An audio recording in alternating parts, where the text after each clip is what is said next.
நான் உங்ககிட்ட பேச போறேன். நிறைய பேர் பயந்திருப்பீங்க, ஏதோ ரொம்ப பெரிய பாவம்னு சொல்றாங்களே அம்மா, அது என்ன அவ்வளோ பெரிய பாவம் அப்படின்னு. அது என்ன பாவம் அப்படின்னு தெரிஞ்சுக்கணுமா?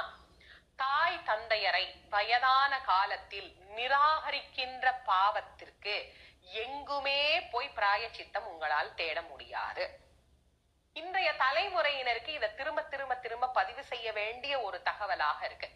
நான் ஏற்கனவே என்னுடைய பல பதிவுகள்ல தொடர்ந்து இதை பத்தி நான் உங்களுக்கு நிறைய சொல்லி இருக்கிறேன். இந்த உலகத்திற்கு நாம் வருவதற்கு காரணமாக இருந்தவர்கள் தாயும் தந்தையும். இந்த தாயும் தந்தையும் இல்லாமல் நாம் இந்த உலகத்துல கிடையாது. அதை முதல்ல தெளிவா தெரிஞ்சுக்கோங்க. அந்த தாய்க்கும் தந்தைக்கும் நாம் செய்ய வேண்டியது கடன், கடமை. அது ஆணா இருந்தாலும் சரி, பெண்ணாக இருந்தாலும் சரி, பெற்றோர்களை கவனிக்க வேண்டும் அப்படிங்கிறது கடமை. அவர்கள் இளமையில நம்மளை எப்படியெல்லாம் கவனிச்சாங்க? அவங்க இளமையில நம்மள கொஞ்சம் சோம்பேறித்தனப்பட்டு